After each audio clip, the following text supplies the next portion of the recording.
लक्ष द्यायचं. पण काय झालं, मी महाराष्ट्रभर फिरत असताना पाऊस खूप झाला, जमिनीमध्ये ओल गेली, पण शेत दुरुस्त नाही. तर म्हणून म्हणतो, मग तुम्हाला एक परत आनंदाची बातमी सांगतो. पाऊस कधी उघडणार आहे तर 1 तारखेला म्हणजे 1 जून 2, 3, 4, 5 तारखेपर्यंत कोरडं म्हणजे हवामान कोरडं राहणार आहे. एवढा मोठा काही पाऊस येणार नाही. इतक्यामध्ये तुम्ही शेत तयार करा आणि तुम्ही तुमचं नियोजन करा. म्हणजे जून महिन्यात पहिल्या आठवड्यामध्ये पाऊस म्हणजे विश्रांती घेणार आहे, म्हणजे 5-6 दिवस रजेवर जाणार आहे. म्हणून ह्या अंदाज लागते. तसं 7-8 जून अशा सरी येत राहतील. पण आता जितका पडला तेवढा मोठा पडणार नाही.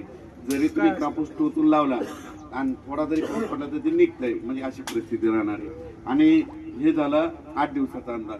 त्याच्यानंतर तुम्हाला सांगतो, हे 2025 आहे. यावर्षी खूप पाऊस पडणार आहे. म्हणजे तुमचे जितके बीड नगर जिल्ह्यातले छोटे छोटे ते सगळे भरून जाणार आहेत. म्हणून काही चिंता करायची नाही. त्याच्यानंतर 2026ला कमी राहणार आहे. 27-28ला खूप पडणार आहे. 29ला परत कमी पडणार आहे. 30-31ला जास्त पडणार आहे.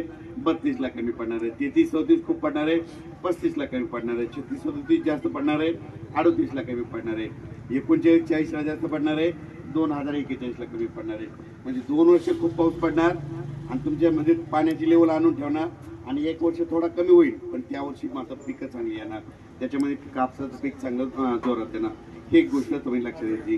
हे करत असताना तुम्हाला सांगतो, भविष्यामध्ये मी माझ्या महाराष्ट्रातल्या शेतकऱ्याचं या निसर्गाच्या लहरीपणापासून गाडीचं देखील नुकसान होऊ देणार नाही.